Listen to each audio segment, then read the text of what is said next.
নমস্কাৰ আপোনালোকে চাবলৈ লৈছে প্ৰতিদিন খবৰ আৰু এই মুহূৰ্ত দিব লাইছো আজি দিনটোৰ বহুকেইটা গুৰুত্বপূৰ্ণ খবৰ। প্ৰথমে দিব লাইছো এটা চাঞ্চল্যকৰ খবৰ। শদিয়া জিলা কাৰাগাৰৰ পৰা কয়দীৰ পলায়ন। জিলা কাৰাগাৰৰ পৰা পলায়ন চাৰিটাকৈ কয়দী। কাৰাগাৰৰ পৰা কয়দীৰ পলায়নক লৈ এতিয়া তীব্ৰ চাঞ্চল্যৰ সৃষ্টি হৈছে শদিয়াত। সংবাদ মাধ্যমৰ আগত মুখ খোলাৰ পৰা বিৰত আছে কাৰাগাৰ কৰ্তৃপক্ষ। উল্লেখ্য যে ৰাজ্যত পুনৰ কয়দীৰ পলায়নৰ ঘটনা সংঘটিত হৈছে কাৰাগাৰৰ পৰা আৰু চাৰিটাকৈ কয়দী পলায়ন কৰিছে জিলা কাৰাগাৰখনৰ পৰা। কাৰাগাৰৰ পৰা কয়দীৰ পলায়নক লৈ এতিয়া শদিয়াত তীব্ৰ চাঞ্চল্যই বিৰাজ কৰিছে। যি সময়ত আৰক্ষীৰে গিজিজাই থাকে, গতিকে তেনে সময়ত কেনেদৰে জিলা কাৰাগাৰৰ পৰা কয়দীয়ে পলায়ন কৰিছে, এটা দুটা নহয় চাৰিটাকৈ কয়দী একেলগে পলায়ন কৰিছে জিলা কাৰাগাৰৰ পৰা। ইয়াকে লৈ এতিয়া তীব্ৰ চাঞ্চল্যৰ সৃষ্টি হোৱা দেখিবলৈ পোৱা গৈছে শদিয়া অঞ্চলত। পৰৱৰ্তী খবৰ, গুৱাহাটী মহানগৰীত আয়কৰ বিভাগৰ অভিযান। দুই ব্যৱসায়ীৰ বাসগৃহত অভিযান চলাই আয়কৰ বিভাগে। ৰতন শৰ্মা আৰু নবীন সিংঘালৰ বাসগৃহত চলোৱা হৈছে অভিযান। ফাঁচী বজাৰ আৰু ফটাশিল আম্বাৰীৰ ঘৰত অভিযান চলাই আয়কৰ বিভাগৰ দলটোৱে জিএছ ৰোড স্থিত অনিল প্লাজা কাৰ্যালয়তো তালাচী চলাই বিভাগটোৱে। দিব লৈছো অন্য এক গুৰুত্বপূৰ্ণ খবৰ। পুনৰ গৌৰৱ গগৈ সন্দৰ্ভত সৰব হৈ পৰিছে মুখ্যমন্ত্ৰী ডক্টৰ হিমন্ত বিশ্ব শৰ্মা। 7 ফেব্ৰুৱাৰীত কেবিনেটত দাখিল কৰা হ'ব তথ্য। 8 ফেব্ৰুৱাৰীত ৰাজহুৱা কৰা হ'ব গৌৰৱ গগৈৰ পাকিস্তান কানেকশ্যন। এয়া কেৱল প্ৰাৰম্ভিক তথ্যহে হ'ব বুলি উল্লেখ কৰিছে মুখ্যমন্ত্ৰীগৰাকীয়ে। কেৱল অসম নহয়, এয়া এক আন্তৰ্জাতিক ষড়যন্ত্ৰ। গৌৰৱ গগৈৰ উপৰিও ইয়াত জড়িত হৈ আছে বহুকেইগৰাকী ব্যক্তি। ভাৰতক দুৰ্বল কৰাৰ বাবে আমেৰিকা আৰু ইংলেণ্ডৰ পৰা কৰা হৈ আছে এই ষড়যন্ত্ৰ। অসম আৰক্ষীয়ে মাত্ৰ 1%হে অৰ্থাৎ 1%হে তদন্ত কৰিছে বুলিও মন্তব্য প্ৰকাশ কৰিছে মুখ্যমন্ত্ৰীগৰাকীয়ে। ভাৰত চৰকাৰে ভালদৰে তদন্ত কৰিলে সকলোবোৰ তথ্য ওলাব বুলি মন্তব্য কৰিছে পুনৰবাৰ মুখ্যমন্ত্ৰী ডক্টৰ হিমন্ত বিশ্ব শৰ্মাই। 7 তাৰিখে কেবিনেটত এই বস্তুটো আহিব আৰু আমাৰ লগত যথেষ্ট স্পৰ্শকাতৰ এইটো এটা ইনকুৱাৰী।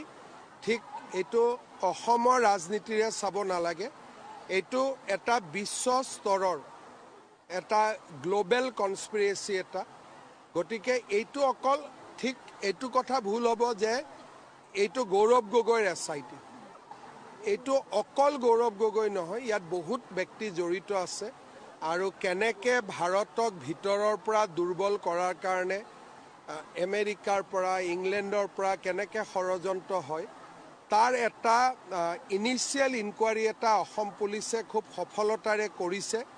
কিন্তু আমি যিটো কৰিছোঁ এইটো 1%, কাৰণ আমি আমাৰ হাতত ইলেক্ট্ৰনিক এভিডেন্স আমি ল'ব নোৱাৰোঁ, ভাৰত চৰকাৰৰ ডেটা আমি ল'ব নোৱাৰোঁ আৰু আমি ইণ্টাৰপলৰ কোঅপাৰেশ্যন ল'ব নোৱাৰোঁ। সেইকাৰণে এই গোটেই বিষয়টো 8 তাৰিখে মই যিখিনি ক'ম এইটো হ'ল প্ৰাৰম্ভণি। কিন্তু মই ভাবোঁ যে ভাৰত চৰকাৰে ভাল কৰি তদন্ত কৰিলে ই এটা বহুত ডাঙৰ ষড়যন্ত্ৰ এটা আমাৰ দেশক দুৰ্বল কৰা প্ৰকাশ পাব। আৰু এইটো ভুলতো নাভাবিব যে এজন ব্যক্তিৰ বিৰুদ্ধে, ই এটা ছিষ্টেমৰ। 8 ফেব্ৰুৱাৰীত পাকিস্তান লিংকৰ কথা মুখ্যমন্ত্ৰীয়ে ঘোষণা কৰিছে। কিয় 10 ছেপ্টেম্বৰত পাকিস্তান লিংকত তথ্য ফাদিল নকৰিলে? মুখ্যমন্ত্ৰীৰ বিৰুদ্ধে এইদৰে সৰব হৈ পৰিছে APCCৰ সভাপতি গৌৰৱ গগৈ। 5 মাহে কিয় কৈ আছিল হিমন্ত বিশ্ব শৰ্মাই? নিৰ্বাচনলৈ 2 মাহ থকাৰ সময়ত এইবোৰ কথা কিয় কৈছে? যিদিনা সভাপতিৰ দায়িত্ব লৈছিলোঁ তেতিয়াই ৰাইজক সকলো কৈছোঁ। তৰুণ গগৈৰ 15 বছৰীয়া শাসনকালত একো খুচৰি নাপালে, এতিয়া মোৰ বিৰুদ্ধে এটা ফ্লপ শ্ব' আৰম্ভ কৰিছে মুখ্যমন্ত্ৰীয়ে। এইদৰে উভতি ধৰিছে মুখ্যমন্ত্ৰীগৰাকীক APCCৰ সভাপতি গৌৰৱ গগৈয়ে।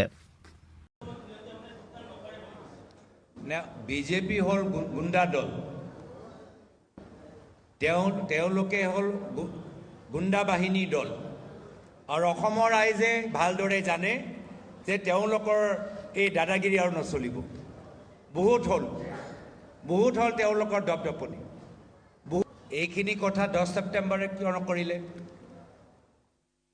10 ছেপ্টেম্বৰত এইখিনিয়ে কথা কৰিবলগীয়া আছিলে।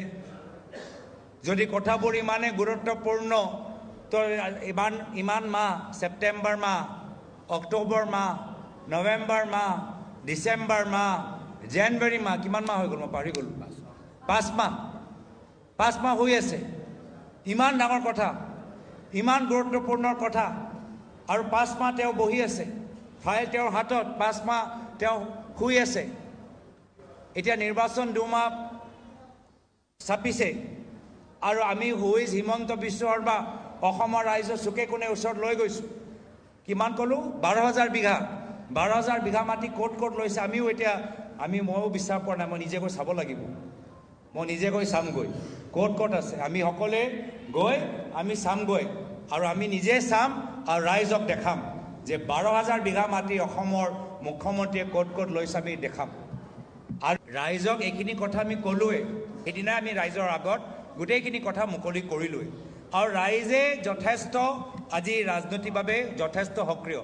ৰাইজে গম পাইছে যে হিমন্ত বিশ্ব শৰ্মা ডাঙৰীয়া সম্পত্তি পাহাৰ, অভিযোগৰ পাহাৰ, প্ৰায়তো তৰুণ গগৈদেৱৰ 15 বছৰৰ কাৰ্যকাল বিৰুদ্ধে একো নাপালে, সেইকাৰণে খুচৰি এটা ফ্লপ চিনেমাৰ তেওঁ এটা নাটক সৃষ্টি কৰিছে। ৰাইজেও ভালদৰে জানে অসমৰ মুখ্যমন্ত্ৰী অসমৰ জনসাধাৰণৰ বিবেকক সন্মান নকৰে আৰু সেইকাৰণে এই ধৰণৰ কথাবোৰ কৈ আজি নিজে কিমান শংকিত, নিজে কিমান ভয়াতুৰ এইটোৱে প্ৰমাণ কৰিছে। এইপিনে বাংলাদেশী মিয়া সন্দৰ্ভত পুনৰ প্ৰতিক্ৰিয়া প্ৰকাশ কৰিছে মুখ্যমন্ত্ৰীয়ে। সদায় 20-30 জন বাংলাদেশীক বিতৰণ কৰি আহিছোঁ। ৰেলত বহাইতো বাংলাদেশীক থৈ আহিব নোৱাৰি। নিয়মৰ মাজেৰে অসমৰ পৰা বাংলাদেশীক বিতৰণ কৰিব লাগিব। মিয়াক অত্যাচাৰ কৰি থাকিব লাগিব। অসমত মিয়া থাকিব নোৱাৰা এক অৱস্থাৰ সৃষ্টি কৰি দিব লাগে। মিয়াক মাটি নিদিব, ৰিক্সা ভাড়া নিদিব, ঘৰ ভাড়া নিদিব। মিয়াই তেতিয়া নিজে অসম এৰি যাব লাগিব। মই এই পন্থাৰে সফল হৈ আহিছোঁ। বাংলাদেশী মিয়া প্ৰতিদিনে অসম এৰি গুচি গৈ আছে। কোনো এজনে আদালতৰ কাষ চাপিব পৰা নাই। মিয়া আৰু মুছলমানৰ পাৰ্থক্য বুজি পাব লাগিব। মিয়া বুলি মুছলমানক অত্যাচাৰ নকৰিব, মুছলমান বুলি মিয়াক ৰক্ষণাবেক্ষণ নিদিব। শিৱসাগৰত উপস্থিত থাকি এই মন্তব্য প্ৰকাশ কৰিছে মুখ্যমন্ত্ৰী ডক্টৰ হিমন্ত বিশ্ব শৰ্মাই। দিনাই অসমত 20-25 জন বাংলাদেশী গৈ আছে, কোনেও কোৰ্টত যাব সাহস কৰা নাই। গতিকে কাৰ ছিষ্টেমটো বেছি ভাল? আমাৰ হ'ল পুছবেক, পালোঁ পঠালোঁ। আৰু যিখিনি ভিতৰত আছে এনেকুৱা এটা পৰিৱেশ সৃষ্টি কৰক যে তেওঁলোকে ভিতৰত যাতে থাকিব নোৱাৰা হৈ যায়। এইটো কয় চিভিল ডিজঅবিডিয়েঞ্চ, মহাত্মা গান্ধীৰ নন কোঅপাৰেশ্যন। মহাত্মা গান্ধীয়ে আমাক দুটা বস্তু শিকাই থৈ গৈছে, নন কোঅপাৰেশ্যন এণ্ড চিভিল ডিজঅবিডিয়েঞ্চ। অসমীয়া মানুহে যেতিয়া নন কোঅপাৰেশ্যন আৰু চিভিল ডিজঅবিডিয়েঞ্চ কৰিব, নিজে নিজে যাবগৈ। ৰিক্সা এখনত উঠাৰ আগতে চিন্তা কৰি লওক কাৰ ৰিক্সাত উঠিম, নিজে নিজে যাবগৈ। গতিকে আমাৰ তৰিকাটো অলপ বেলেগ। কিছুতো সফল হৈছোঁ, 1.5 লাখ বিঘা মাটিটো খালী হ'ল। অসমীয়াৰে মাটি পাতিছে, মই পুলিচৰ কাম কৰিব। মোৰ ছিষ্টেমটো হ'ল চিভিল ডিজঅবিডিয়েঞ্চ, নন কোঅপাৰেশ্যন। মিয়াক আশ্ৰয় নিদিব যদি বাংলাদেশী হয়। মিয়া আৰু মুছলমানৰ মাজত পাৰ্থক্যটো বুজিব। মিয়া বুলি মুছলমানক অত্যাচাৰ নকৰিব, মুছলমান বুলি মিয়াক ৰক্ষণাবেক্ষণ নিদিব। দুইটাৰ পাৰ্থক্যটো বুজি পাব লাগিব। আৰু বাংলাদেশৰ পৰা অহা মিয়াৰ লগত আমি কোনো ধৰণৰ যোগাযোগ ৰাখিব নালাগে। আইন হাতত, এইবিলাকতো ইয়াত চলিয়ে থাকে, আইনটো চবেই হাতত তুলি লয়। আমাৰ অসমত আইন হাতত তুলি লোৱাটো ফেশ্বনে আছিলে আগতে, 2-এজনে শিকিছে। যদি মিয়া বাংলাদেশী কৰিছে তাত মোৰ সমৰ্থন আছে। খিলঞ্জীয়া কৰিলেনো আমি কিয় সমৰ্থন দিম?